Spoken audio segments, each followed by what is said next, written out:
Hello, it's Valerie, the librarian and archivist from the Postal History Foundation here for Throwback Thursday.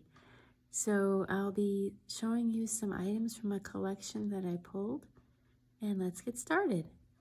So today I pulled the Arizona postcard collection, and there are 2 boxes in that collection.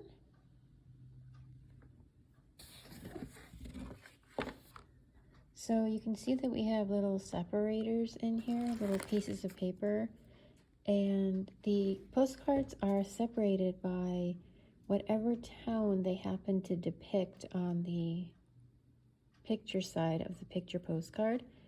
And sometimes, but not all of the time, it'll be the same town on the postmark. So, and you might also notice that we have dates afterwards, and that's the date range. For example, Ash Fork, we have a postcard from 1915 and one that does not have a date. In box 2, you see that we have this piece of paper sitting in here. It's called a separation sheet, and this is to let the archivist or any of the volunteers in the library know that there were some postcards that were pulled and put into an exhibit. And so we have that same information in the postcard collection's admin file, and then we have the separation sheet in here. That way, hopefully nothing gets lost and it gets put back in its correct spot. And in this box, you can see that we continue on with the towns up until we get to Yuma. That's our last town in this collection that we have depicted on a postcard. After that, it's separated by subject. Now that doesn't mean that there aren't pictures of desert flora or lumber or mining in any of the towns. It just means that it made more sense to separate it by whatever the subject was, because it didn't really fit into any specific town. Mining's a big one.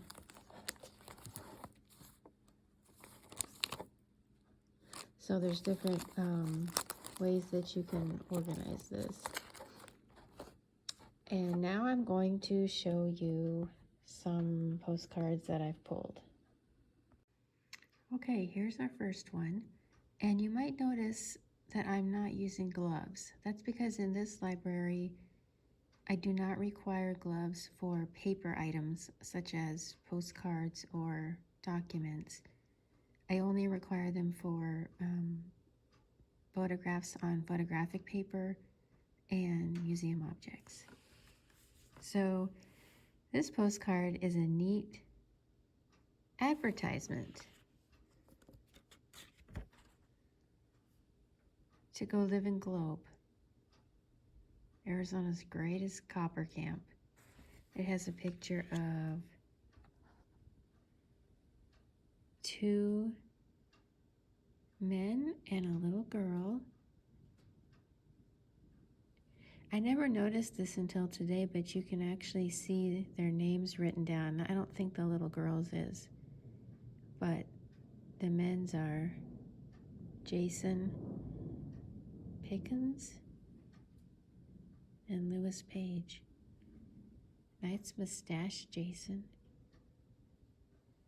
This is one of our most popular postcards, and it gets, there is a request quite a bit for this to be put into publications. It's pretty neat. Okay, here's our next picture postcard. This might seem unusual. It's a photograph of the morning after a fire in Bisbee in 1908. Now, some of us are used to going on vacation and buying happy postcards, tourism postcards, to send back home or to other places. However, it was not that uncommon to have pictures of disasters or, sad things on postcards. For one thing, this could have been, news. sent home. Look at what happened to the town that I moved to. It would be, you know, faster than perhaps getting a photograph developed and sending it in a letter.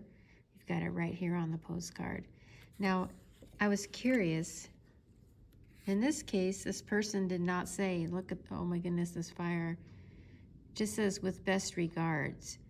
So I'm kind of guessing that probably the recipient of this maybe asked them to send a postcard of pictures of the fire, and that's how they went about it. Oops. Bisbee, morning after the fire. Sad. Okay. These are our last two. I pulled two because it's the same dude.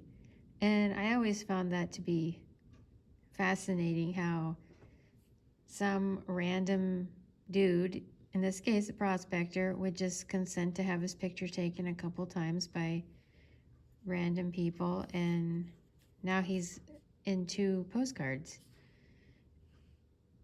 Also, I had to show this because that's got some burrows in it and they're so cute. One interesting thing about this though is I really think his eyes were retouched because they're huge.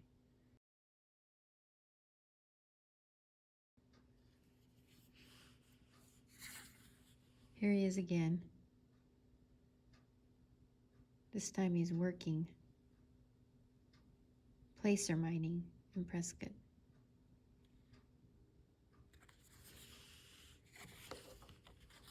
Alrighty, thanks for hanging with me and for taking a look at those postcards with me for Throwback Thursday. Please join me next time for some more items from our collection. And thanks again from the Postal History Foundation. You can find us at www.postalhistoryfoundation.org. Thanks.